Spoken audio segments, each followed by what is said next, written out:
Welcome to the big picture. Hello. Good morning. Happy Thursday. Happy Thursday. Friday Eve. It's always Friday Eve in my book. Even if I'm working on the weekend, there's something that just gets you to the weekend much quicker. Absolutely. But we are starting off with you today because we have a weather impact alert day today. This one's going to be intense. I know we had those storms on Sunday, but the problem with these storms is they look to form after sunset.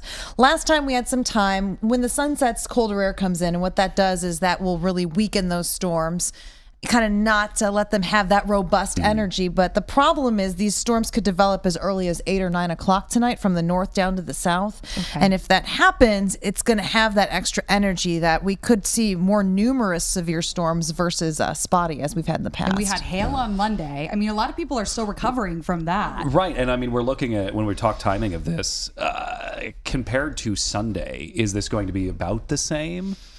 I think we're going to have more warnings, to be completely honest. I think with the increased threat of these storms, I mean, we're at a level 3 out of 5 on the Storm Prediction Center scale. Last time we were at a level 2 out of 5. And so now we're looking at seeing more of a numerous risk. I think we will have a watch this afternoon. And I do want to remind people, because when a watch is issued, that means it's very likely that warnings will follow. And so when you see that watch come to your phone from our 10 TV app, I mean, that's saying, hey, heads up, watch out. The minute a warning is issued, that's when it means you need to take action. Mm-hmm. And what's the timing of this one more time? So just so you know, I'm saying after 7 o'clock. So think around sunset and after that, which the worst thing, and we always see this, is when you have overnight storms or storms after dark, one, you're not going to see them coming. They're just going to move in and you're going to have to get those warnings to know they're coming or see the lightning and hear the thunder. But typically a lot of fatalities and injuries with these storms happens overnight because you're not going to have that ground truth until it's literally knocking on your door. Right. Scary. But yeah, timing would be after that, 8 o'clock. Going overnight, but then we're going to have heavy rain to follow into the commute tomorrow morning. So, there's a couple different hazards. And a nosedive in temperatures. Oh my gosh. No. We might even get some wintry precip tomorrow morning as we're on the air tomorrow. Don't say that. I know. Yeah, back to being cold. It's like nice at least today. for a couple days. Kristen was outside with her short sleeve shirt on with no coat. It was in the 50s this morning. I know. It's I think fabulous. that I walked out. It was like 60, right 60 on the nose or something. I was like, oh, this is kind of nice. I know. I do want to stress though, there's all hazards with this, not just the flooding risk. We could see large hail again. So it starts at 1 inch in diameter for severe criteria, but we could get golf ball to ping pong ball size hail, which will do damage. Yeah. We could have isolated tornadoes. I would not be surprised with these conditions if they stay like this that we have a tornado warning or two later tonight. Wow. And then damaging winds, of course, the biggest concern, up to 60, potentially 65 miles per hour, depending on how fast the storms are moving. Right. And coming just a week off severe weather last weekend. Right. I mean, there's still things unsecured down from that one that could get blown around. But you have all day today. Today's going to be so nice. Jinx. We've been talking about this all morning. That's what we got to look forward to. We just got to look forward to having these next 12 hours. Yes, but as long as you know what's coming tonight. I mean, thankfully it's not during school day. Know your safe spaces. Know your safe spaces. That's fantastic. Meredith, well, we do have something else we're going to pull up here. Because look it. Happy birthday! Thank you guys. I appreciate that. Her birthday is tomorrow. Oh my God, I can't. Look how old are you in that photo? Gosh, I think that was kindergarten. Kindergarten?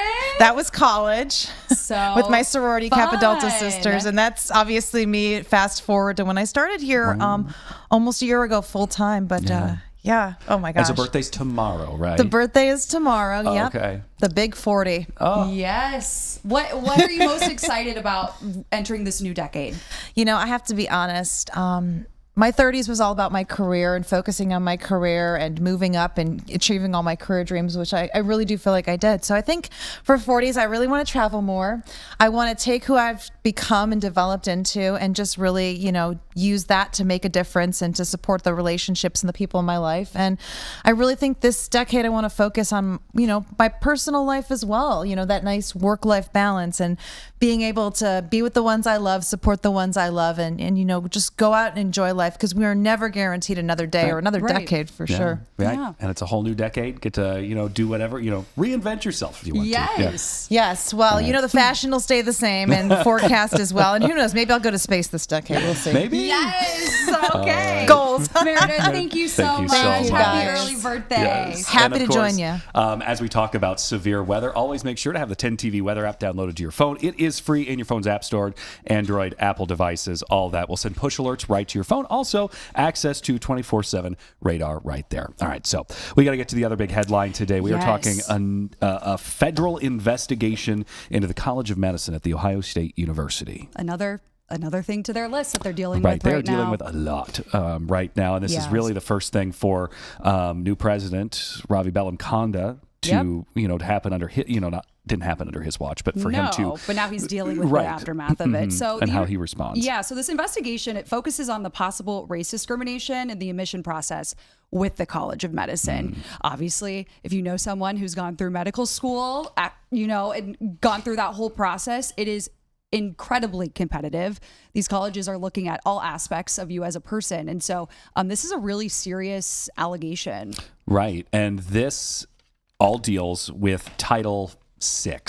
And this is a section of the Civil Rights Act of 1964. And what the DOJ is looking into is if the university violated the outlines of Title VI, which prohibits discrimination based on race, color, national origin. And that is all also regarding federal financial assistance and how that is awarded. Mm-hmm. And so there are really three outcomes depending on what the conclusion is from this investigation. So the DOJ could close the investigation, which would be easy peasy, right? That would be easy for both parties. But also, the second option could be help the college become compliant with the informal voluntary means. And then the third is suspend or terminate federal assistance funding, as well as take civil action. So the third outcome is pretty serious if they lose their funding. Yeah, they would lose that assistance funding and then face a lawsuit from the DOJ. But according to this letter that 10 TV obtained from the Department of Justice, or obtained it from the university, it was sent to Senior Assistant Vice President Amy Nash Gullion over there in the Office of Legal Affairs. And this letter from the DOJ had requested, quote, any and all documents guiding medical school admissions, policies, and procedures, including any documents related to the use or lack of use in evaluating applicants. And this is for a several-year range, 2019 all the way up until this current 2026 year, just for incoming students. And we have a statement as well. I'm going to take this really quick. Read that in its entirety. Right. Ohio State is fully compliant with all state and federal regulations and legal rulings regarding admissions. We've received the attached letter and will respond appropriately. And that response is due in less than a month. The DOJ has given the Ohio State University until April 24th. However, they do have the option to ask for an extension. They can file for an extension April 8th in all of that. So there's that. And, this is a year after, almost exactly a year after, there was already another federal investigation into the Ohio State University, and that was for other Title VI violations, that time related to anti-Semitic harassment and discrimination allegations. Right. This was after the Hamas attack, when Hamas attacked Israel in October of 2023. And the Ohio State University said in response to all that, in that investigation, I'm doing the cameras today, everyone, bear with me. But they said that the university, quote, does not discriminate on the basis of race, ethnicity, or any other protected class, and our PhD programs are open to all qualified applicants. So right. And as the outcome of that one, we saw, earlier in March of that last year, that's when the Trump administration canceled $400 million in grants and contracts with Columbia University. So, and that was over what the government had described with Columbia University's failure to stop anti-Semitism on campus, basically as a warning shot to other universities to, hey, if you don't tamp this down, this is what's at stake. And also the Wexner Medical Center CEO, John Warner, and they were still talking about last year's, said in a statement that the College Office of Diversity and Inclusion would sunset effective May 31st, 2025. So that was kind of when the DEI offices at The Ohio State University wound down, and it eliminated the roles for DEI in the College of Medicine in June of 25. So, we'll see where this investigation goes. Like we said, there's three options. The best possible outcome is that the DOJ finds nothing, that the university has complied, and, there's nothing to these allegations, and they just say, cool, go on about your day. Right. Worst possible thing is they lose federal assistance grants and also face a civil lawsuit. Right, definitely really impact the program moving forward. Yes. So we'll keep following that story. Of course, you said April, right? That's when they have to... April 20. Hold on. I know they have to file an extension by April 8th. April 24th. April 24th, is when they okay. would, if they do not file for the extension, they have less than a month to hand over all of these documents. Obviously, per the statement from the Ohio State University, that the legal team's handling this, and they're looking into these requests to see what is there, what is required to be turned over, and was there any wrongdoing? Right. Okay. Well, coming up after the break, we are speaking with one of our investigative reporters, Rochelle Aline, about a story that she's been following since Christmas Day of 2023. Yeah. So this has been a long time coming, but it's about ODRC and the resignation of the woman who's in charge of it and the new job she's going to. And Rochelle, it raised some red flags for her. Rochelle asking, why is she resigning now and where's she headed? So we'll have more on that coming up right after this short break.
Welcome back to The Big Picture on your Thursday morning. Right now, Rochelle Aline with 10 Investigates hanging out with us. Thanks for joining us today. Thank you for having me. You do amazing work every day. You're always working so hard, and you bring incredible stories to our pitch meetings. I appreciate that. Thank you.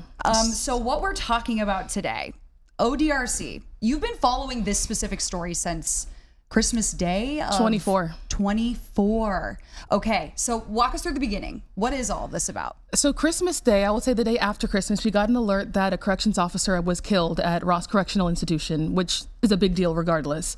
And as the days after unfolded, we realized that that corrections officer had allegedly been killed by an inmate.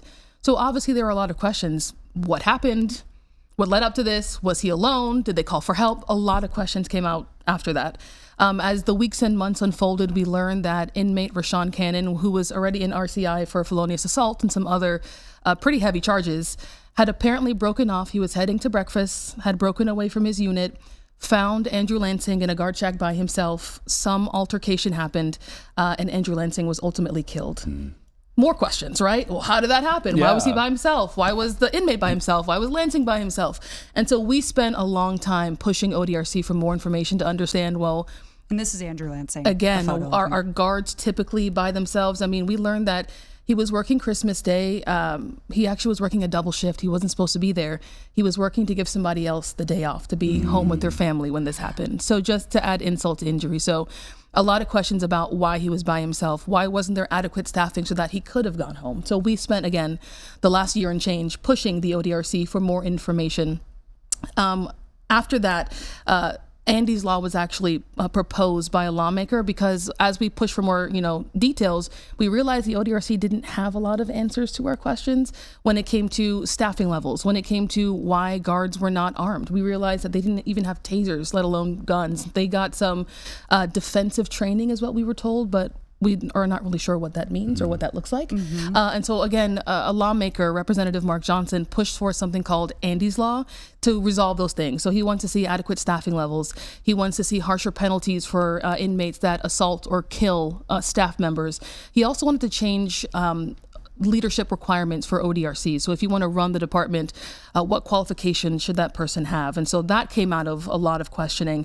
On top of that, the families also of Andrew Lansing, they're also pushing for reform. They feel like Andrew Lansing, his sister told Carla Rogner, one of our fellow reporters, she felt that her brother was a sitting duck in that guard shack, that he should have never been by himself, and that she feels that ODRC could do more to have prevented his death. And so they're also pushing for more, higher staffing levels as well.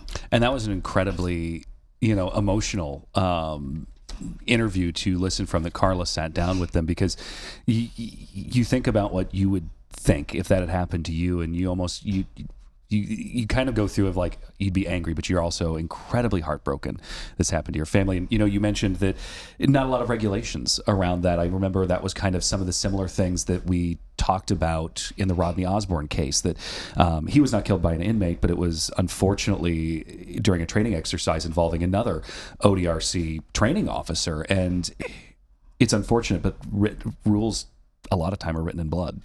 Literally, they come out of tragedy. And so I think that's what we're going to see with Andy's Law, because Representative Mark Johnson, that he represents Ross County, and he was appalled. He told me, he spent months talking to former and current corrections officers, staff members, and he's very concerned about what he's hearing is happening in that facility and frankly at facilities across the state. And so again, he pushed forth Andy's Law.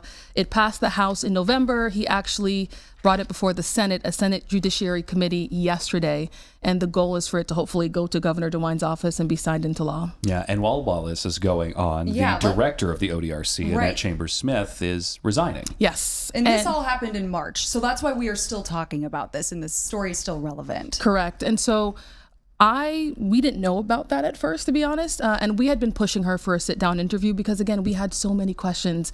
In the midst of all this, Lansing's family filed a wrongful death lawsuit because, again, they felt his death could have been preventable. So we just had a lot of questions for Annette Chambers-Smith. And so at one point, we went to her in the State House when we saw her testifying in front of some lawmakers, and she chose not to speak to us. And so we had been pushing for answers. Somebody let me know that a couple weeks ago, she sent her resignation letter, and we had no idea she was thinking about resigning. And so We got a copy of that letter.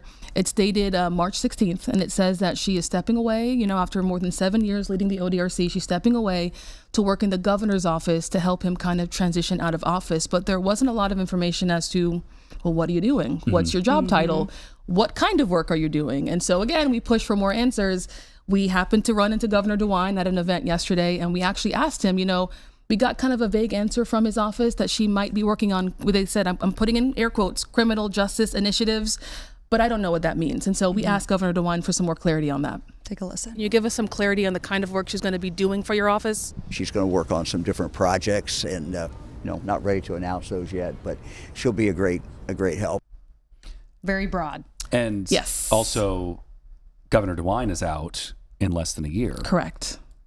And so there's also questions as to, listen, if a new governor comes in, they're probably going to appoint new people, right? So she was appointed by Governor DeWine. And so I think the expectation was once a new governor is elected, they would appoint somebody else to replace her. She's now going to work for the governor's office. He's also going to be leaving. So either way you slice it, there's a lot of questions as to what is her role once DeWine leaves office. Is he either just way. trying to have her save face at this point because he's the one that appointed her? Again, a lot of questions. And to be honest, we didn't really get many answers from him on that. But very big questions. I mean, after 7 years, she's so close to the end of his term, potentially her term, and she resigned really quietly. And, somebody raised that concern to me, and we have questions. Yeah, because she's been with the administration, the whole DeWine administration Correct. at this point. Yes, correct. You asked DeWine another question. Yes. So again, in the midst of all this, again, the family has filed that wrongful death lawsuit saying Andy's death could have been prevented. I will say we found some court documents to show that lawyers representing the ODRC just moved to dismiss that lawsuit. So in the midst of all that, she's resigning. So naturally we asked DeWine, are you not concerned? Again, this doesn't look great that she's leaving in the middle of all this, and you'll hear the answer we got. She's stepping down in the middle of ODRC facing that wrongful death lawsuit, though, for Andrew Lansing? No, there's no really concern. She has a strong team there, and we'll officially be announcing who will head it up shortly. Okay, what's your reaction to that? I was stunned, I'm not going to lie, because I mean, just as a journalist, as a constituent, I think it does raise questions that she's leaving in the middle of this, and I was shocked that he didn't raise that concern yesterday, if I'm going to be honest. But we're going to continue to push his office and, frankly, to push her for more information. We did request another sit-down interview with her, and we were told this is her last week. Her last day is Saturday, the 28th. She's out of office, so we can't even sit down with her because she's not in the office. And so I don't know if I'll ever get those answers at this point, but we're going to continue to at least push for them and try to get those questions answered. They may be in the, form of paperwork. Correct. Yeah. So we're going to keep requesting documents. I'm going to keep pushing for answers. I'm going to keep trying to get y'all some answers. I don't know if I'll get them, but I'm going to keep asking for them. No, you're doing great. Thank you so Rochelle, much. thank you so much. Thank you, guys. We're right back on The Big Picture.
Alrighty, welcome back to The Big Picture.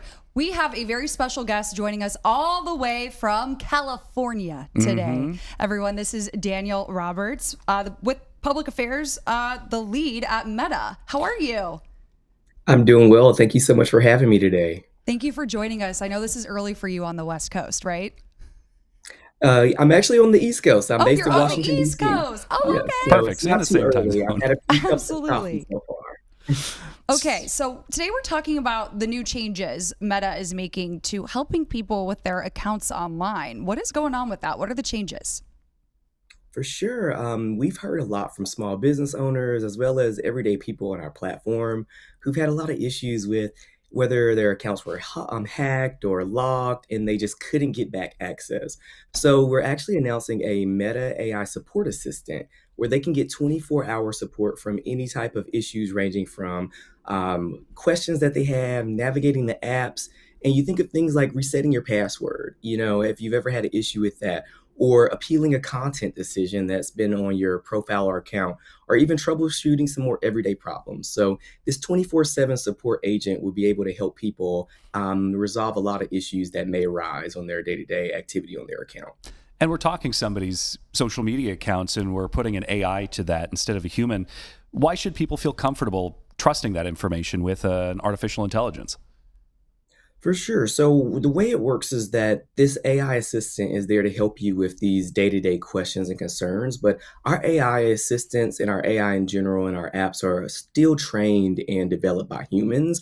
And also some of the more thornier issues that are going to arise, there will still be humans involved to make those really tough decisions. So this is not just an only AI-centric update. We still have humans very involved in the processes. Yeah, and is there a point in that conversation where the AI stops and hands you over to a human? You said that, obviously the humans are still involved, but at what point does the AI step back and a human steps in?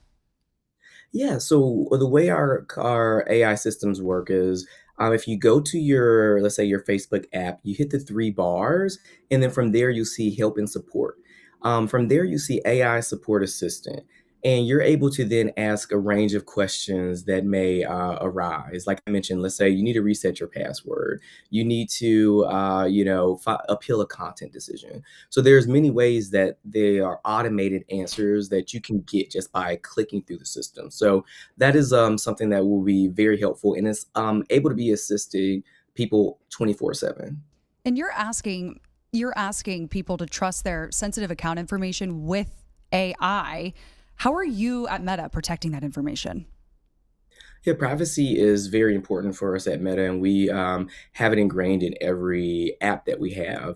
So we are always making sure that we are able to keep people's accounts secure, trying to keep scammers away, and making sure that hackers are having a very tough way of accessing people's account.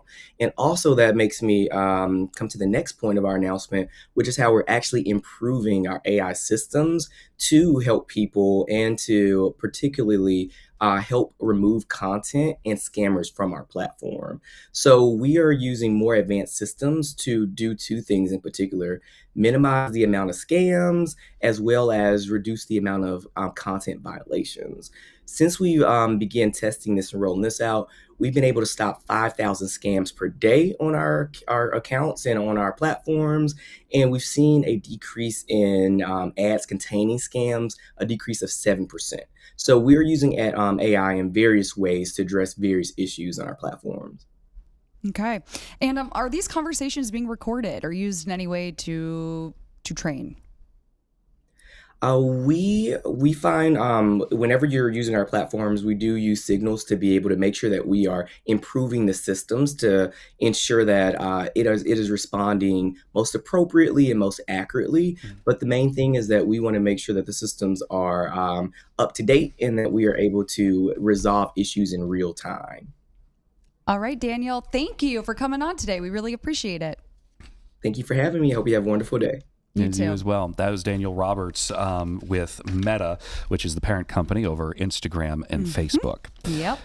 Okay. Now, that being said, we do need to address the other Right. thing. Yes. So we did reach out to Meta in this spokesperson to discuss the two lawsuits that had a verdict now. This is one out of Los Angeles and one out of New Mexico.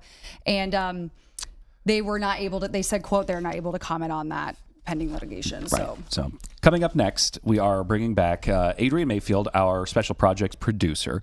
We're talking Boomtown here in Central Ohio. And one of the big parts of the boom are these AI data centers. And if they really bring that many jobs to Central Ohio, are they sustainable jobs? It's taken over everything. But yeah, she dives into it. She knows a lot about this. So we'll be right back in 2 minutes.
All right, welcome back to The Big Picture. We have Adrian Mayfield with us, our special projects producer. Hello. Hi, how are y'all? Good. Thanks for coming back. Thanks for having me. Twice in 1 week is crazy. I love it. I love how you're normally behind the scenes, but you're so well spoken and you know so much. You're a wealth of information, ma'am. Thank you. You can tell by the way I style my hair that I don't go on television very often. You look great. You look great. So today we're talking about AI data centers. Yeah. You have been following these since probably the first one broke ground here in Central Ohio, right? Yeah, but I think first we need to establish, is it data or is it data?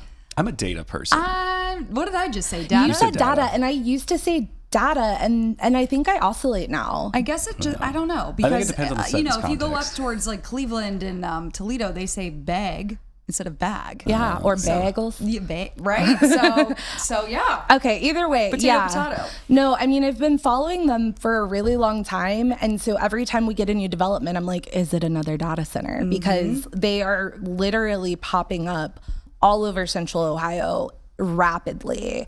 We have over 100 just right here in Central Ohio, and there are 200 in the state, or more than 200 in the state. So like more than 50% are right here in our region. And we are one of the fastest growing metros for data centers. And the state itself is 5th in the country. So to say that it's big business here is not an understatement. But with that all being said, prefaces, there's some potential action from the federal government. There's a Democrat-led bill that's been introduced. Yeah, absolutely. So this bill, I'm just learning about it this morning along with the rest of our AM shift, but it would essentially put a national moratorium on data centers, Which is interesting. Yeah, it is interesting. It's also kind of inconceivable, to be honest, because of how quickly they're growing. And all of that is further accelerated by the AI boom. So when you think about like using ChatGPT for whatever you use it, or when you're on TikTok and you're scrolling and you're seeing, I don't know if you guys are on like the fruit drama side of TikTok. There's fruit drama on TikTok now. It's like a telenovela. It's like these fruits. Wait, I have seen that. Have you seen like the eggplant and the cherry? Yes, but like I'm Straw Bonita. Wait, that is and so funny, Adrienne. yeah, Benito, like their love story. I'm following it, but it's all AI, right? So every time I'm watching these AI videos, it is because we have data centers. So a national moratorium, I don't know how you get enough lawmakers on board for that. So that remains to be seen. But the spirit of it is like what you're seeing happening right here in Ohio and in central Ohio, where we have our state doing now a commission to study the effects of data centers. Right. And the city of Columbus just met to talk about how they're impacting our communities, especially like our power grid and our water. And my first reaction, and I think Collin, you and I had this conversation, is, yeah, we need the answer to those questions because we don't know. But like the horse is kind of already out of the gate a little bit. Backtrack 100%. Well, and Yeah. also, some local communities have already said we don't want them here, and they've put in moratoriums. Absolutely. Yeah, we have a basically map of it, bans. actually. Let me get this pulled up. Yeah. And it's easy, I think, to understand why communities feel that way, because when you think about kind of the fabric of your community and what you want to see there, I know for me, I live on the south side and I want to see more restaurants. I want to see like a coffee shop and places I can walk to. So when you think about communities, both urban and rural, and you're like, oh, a data center. Like that's not really attractive. And then but when we talk about growth, we typically think jobs come with growth. And while they may generate jobs in the construction phase, right. the post spin up phase is lacking. Yeah, I mean, like it's pretty widely known that these are not huge job creation projects once they're built. Construction wise, yeah. So like Piketon, they're building a nuclear plant and the world's largest data center is what they say. That's going to create 35,000 jobs according to like federal and local leaders. That's a huge, massive number of jobs. Once it's there, they're saying it's going to create over 2,000, but how many of those are actually working in that data center versus that nuclear power plant? Like realistically, working inside of the data center is not big job creation, but it does create subsidiary. I didn't say that right. It creates jobs around it, right? So like the construction phase, HVAC, maintenance, things like that. It's just that the data centers themselves, like you're not going to go to school probably to become somebody who works in a data center because the actual need for people inside those buildings isn't high. It's only And a handful of this people. is a video of one. Look how in Hilliard, look how big. They're massive. They're huge And facilities that and really goes- don't require many employees to Right. function. They just require an incredible amount of energy, which has been the center of a debate in Hilliard over a generating facility. Amazon wants to put in something like 150 diesel generators as backup power. And then what people complain about is how loud the fans are to cool off the generator. So Yeah. it's like a whole trickle down effect. Yeah, and they're also worried, I think, in Hilliard about what it could possibly be putting into the air, which kind of circles back to our initial conversation on these studies. Is I don't think we actually have a real concept of how much it's stressing our power grid, how it could affect our water. We know that it uses a lot of water too on top of energy, how it might affect our air. That's what all these people want to study. So those are fair concerns from residents. I think everybody acknowledges that. When it comes to using your resources though, I mean, I was reading today, I was like, let me freshen up. It is really hard to pinpoint, right, exactly how much of your power bill might be impacted by all of these data centers. But what you do know if you have AEP like me is you do have two parts of your bill, right? You have your energy usage side and then you have your part that Delivery, pays. yeah. Your deliveries. Yes, that is something that even our Thomas, our assignment desk, he was wondering about that like a couple weeks ago. Yeah, because his bill was like $300. Yeah. Very expensive. And he was like, what is this? I know, because I bought a house a year ago and I didn't have AEP before and I'm not from here. So I was like, I know I have a house now, but that is so much higher than I anticipated, especially because my HVAC is in the basement. So during the hot summer, like, it is not cool in my house. I don't even want to go there. But I looked and I started calling around to the company, and I realized, like, the transmission fee is for the infrastructure. Like, that's how you're paying. And which AEP has come out and said that over and time again. And that was the whole reason behind some of the legislation that they wanted passed, that would have basically created a fee to help support this build out, because they have to build out. And, you know, we've got to play the other side of this too, of the, we need data centers. That is not it's an inevitable thing. We have to have them because just about everything related to any business or your job that you do lives on the internet, and that has to be stored somewhere. Right. And I think it's interesting because President Trump in his State of the Union, he's now calling for these energy, like the data centers, AI tech companies, to pay for their own energy. Yeah. To help lessen the burden for us, the consumers. But we'll see how that actually plays out. Yeah, I think we'll see that in Piketon, because that's kind of the whole move there, right? Is we're bringing our own power with us. And this is like a massively expensive project. It's $33 billion. They're going to be spending significant money to kind of what you guys just mentioned is like upgrading AEP's infrastructure. So we'll see how that plays out. We also know that AEP has put tariffs on these developers now, saying, hey, you're coming here, you're projecting you're going to need this much power. You have to guarantee that you're going to pay at least 85% of that over the course of time. So these are the protections that we're seeing in real time, if they work to protect your power bill.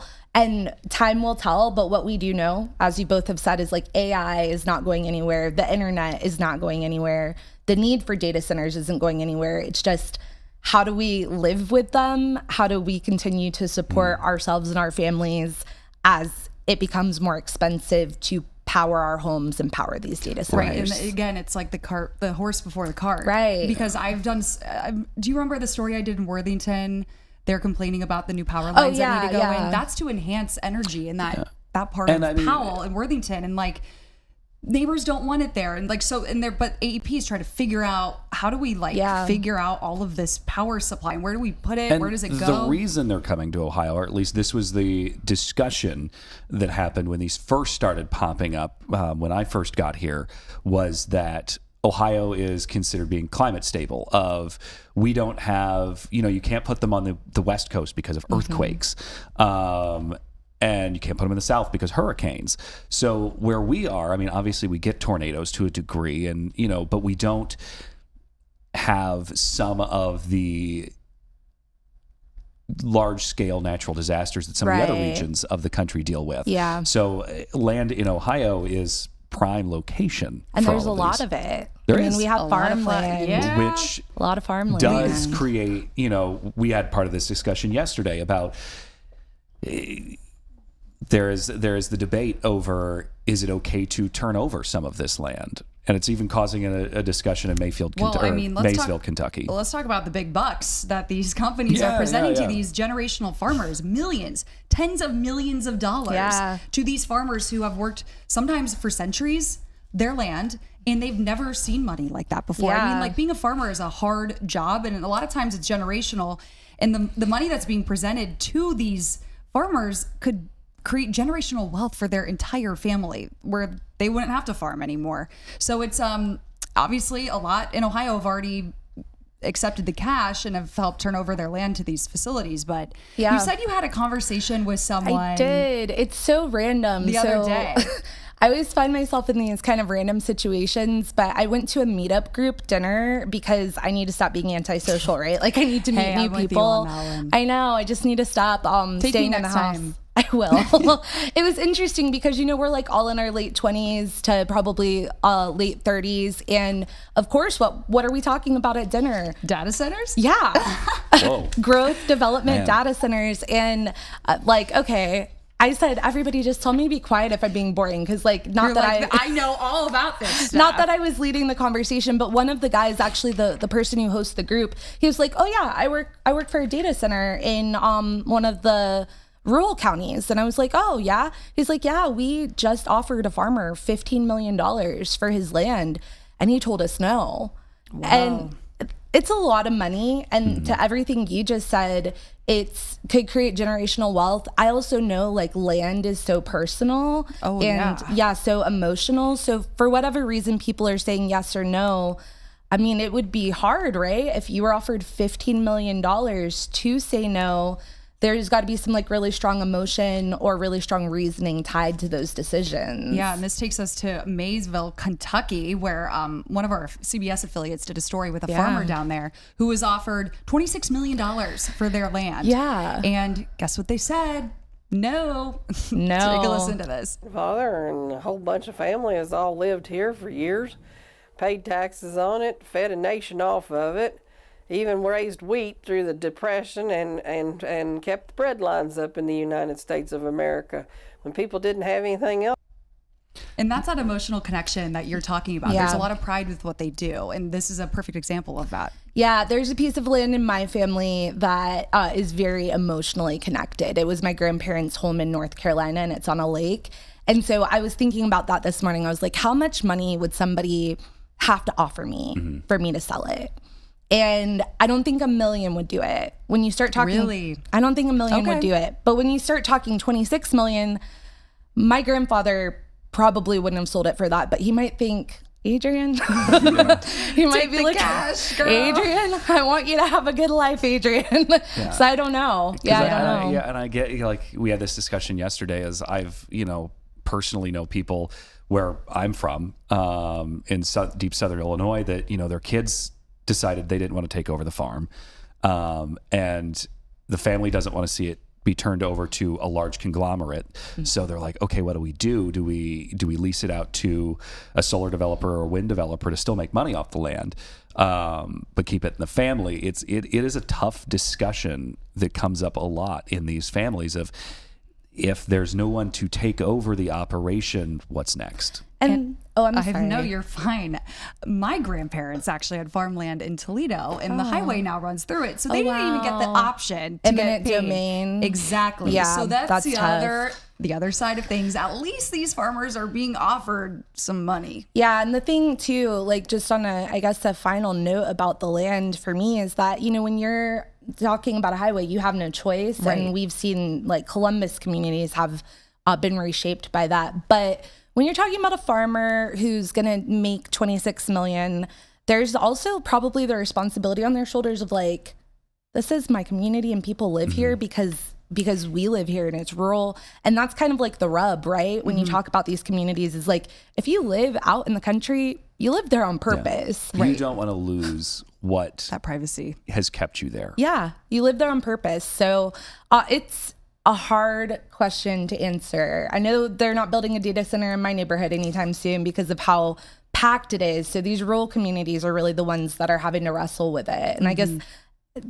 I will not be surprised if tomorrow we hear there's a new data center popping up in Central Ohio, but kind of interested to see what decisions are made on the state and local level about them. and even the national level with AOC introducing that legislation to do a national moratorium. That would be wild. I don't know how that would work. I don't know either. I don't know. We'll keep watching see. that one. Yeah. All right, Adrian, thank you so much for Thank coming on you. today. Love having you. We'll be right back. We have Jay Plyburn coming on to talk about entertainment stuff. So we'll be right back after this 2-minute break.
welcome back to the big picture. I got the microphones turned on. That's Thanks for good. bearing with me today, Collin. I love it. Jay, thanks for coming on. My pleasure. Always good to be here with you guys. How I you look doing? forward to Thursdays. Coming to hang out with you guys. I know you're bringing the energy up for Friday. You know I love it. Oh, and we got some good stuff for you today. Yeah, what are we talking about today? We're talking about music. And love we're it. talking about a form of natural entertainment, natural arts. And it's a Natural pretty healing? Form of cherry blossom. And this is and it's That's kind of coming a up. unique approach Yeah. to health, and this is all going on over at the Wexner Medical Center. Yes, yeah, this is super cool. You know, hospitals are often filled with stress, uncertainty, long days of recovery, but at the OSU Wexner Medical Center, one physician is bringing something a little different to the bedside in the form of music. Watch this. Okay. Let me get it queued up. Inside this intensive care unit where life-changing diagnoses are delivered daily, there's a different kind of medicine making the rounds. My name's Josh Norman, and I'm a physician here at Ohio State. After the consultations are done, Dr. Josh Norman swaps out the clipboard for his favorite instrument. I started bringing the guitar in rounds, and it's been really special to see how impactful music can be and how transformative it can be in the hospital environment. A psychiatrist by training, but a musician at heart, he's using music to reach patients in a way medicine alone sometimes can't. It really introduces humanism into medicine, and it's a way for people to kind of be reminded of who they are before being admitted here. The units on this floor are built for critical care, but workers say the impromptu concerts have been a nice change. When you have laughter and music, it distracts you and it takes you to a different place so you can cope better. And we get a lot of the sickest patients in Central Ohio. To bring a little light to our unit is one of our favorite things for our patients, but also as nurses. It brings a lot of light to us. And that light tends to spread quickly. We were just having a normal Friday on our unit and we just hear like loud, guitar playing and singing. I looked down the hall and I saw Josh playing and I started dancing myself. Room to room, patient to patient, turning long hospital stays into moments of connection. We talk a lot about like physical health and well-being, but mental health and how we think and how we feel on the day-to-day gets forgotten a lot as practitioners, but also for our patients. And for the patients, those moments can mean everything. I asked my nurse, hey, can you grab him? Because I'd like to have him come and play for me. Sam Hassler is a nurse himself, now on the other side of care, recovering from heart surgery. It's uplifting and it's fun. It takes your mind off of the bad things that are going on. Wellness, not measured in charts or test results, but perhaps something just as powerful. Yeah, I honestly think I do more with this guitar sometimes than I do with 13 years of medical training. Do you think that music can be used as a medicine? I think so. I certainly feel better after hearing that. It brightens my spirits. Proof that sometimes the best medicine sounds like this. Awesome stuff. That was such a good story. Makes me want to sing along to it. He's very talented. This is Dr. Josh Sounds Norman, like it. background in psychiatry, but he's been performing music with a guitar for many years. And it seems pretty well received. Very well received. Yeah, so he's actually efforting now this Music is Medicine program, allowing other physicians to come in and play these sort of impromptu concerts right there at the bedside. They said that, the people love it. I mean, they if feel I were in better. the hospital, I would love someone coming in and just that live music feeling. It brings your spirits up. We were talking about the ballet earlier. Yeah. And how like having a live orchestra, the Columbus Symphony I there. love the Columbus It makes such a difference. So anyway, live music I feel like is healing. He said there have been patients who haven't spoken in months because of the recovery that they're going through, and then they start speaking or they start singing along to the music. And so it's hard to argue with that. Amazing. Well, I'm going to pull up another really pretty picture. We got some good stuff for you. If you like the color pink, check this out. The 5th annual Greater Columbus Cherry Blossom Festival officially underway. It started yesterday, runs for 1 full month, and if Mother Nature cooperates, the cherry blossoms will be in full bloom for the next few weeks. Take a look at this footage I grabbed yesterday. This is actually from Goodale Park, which has a handful of beautiful cherry blossom trees. But if you're really craving that pop of pink, head to Franklin Park, where there are more than 100 cherry blossom trees serving as the centerpiece for the annual festival, which has gone through a few iterations through the years. The event is hosted by the International Voluntary Organization, or IVO. New this year, a digital passport being offered, encouraging folks to collect stamps at participating businesses, then be entered for a chance to win prizes. And this is all in an effort to create partnerships throughout the area. Here's what Jamie Ryan, one of the festival committee members, had to say. So it's all about peace, renewal, spring, bringing people together, getting people in Columbus to understand that we're all one big Greater Columbus, area. So this is kind of to Columbus, area. So this is kind of to link us all together. with great cheer and hope. So that's the idea. All right, let's start that song. Cue that up again. Area. All about peace. So it's all about peace, renewal, spring, bringing people together, getting people in Columbus to understand that we're all one big greater Columbus, area. So this is kind of to link us all together, with great cheer and hope. So that's the idea. Hope. Yes. And I love, I love the cherry blossom trees. They're so they're pretty. It's beautiful. unfortunate they only last for like a short period of time. It's so weather dependent. So they are, as you can see in the footage there, they are just starting to bloom. Hopefully by the main event, which is Saturday, April 4th. Not this Saturday, but next Saturday, 11 to 4. There's a big to-do at Franklin Park where you can get out there and you can see the dedication of the trees. There's going to be live music, a scavenger hunt, all sorts of good stuff. Hopefully they'll be in full bloom by that point, and then you'll have, like you said, a couple weeks to take some pictures. Have either of you ever been to D.C. when the cherry blossoms are out? I have. It's gorgeous. And I'm actually going to Japan. Oh yeah, that's where we get them from. Cherry blossom season. But so that's really cool. I was also in DC one time when the cherry blossoms were out. It's so pretty. Perfect. Like they're just beautiful trees. And they smell good. They do.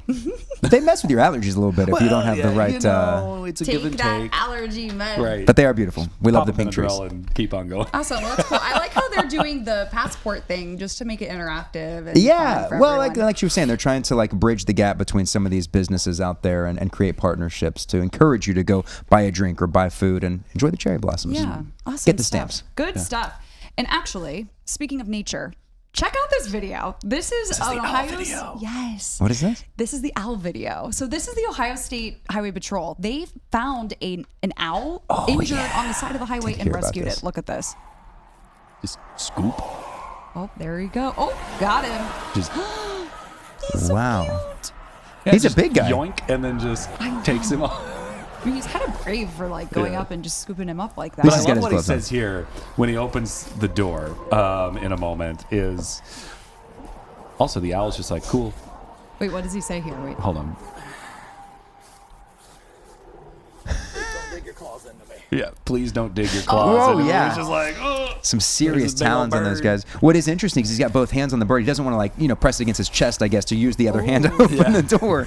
I would be Puts him at risk. Googling how to lift an owl to keep safe. Yeah. And then this Right. is the trooper with the owl. Because the owl is taken to the Ohio Bird Sanctuary for rehab. So it was injured on the side of the road? Is that Yeah. okay? Oh, and I guess we should tell you where this happened. This was up along US 30 near US 42 up in Mansfield. Look at that little face. So Look at that yeah, little I cute know. face. Like I think owls are adorable. I They're kind of love spooky owls. birds, I but I love think they're them. so pretty. And I really feel like just seeing one on the side of the highway, I'd be like, whoa. Yeah, why are you Makes down you here? stop. Because I feel like it's hard to kind of see them out in the wild. And they're big. Like most, Yeah, they're most usually owls are pretty big. big.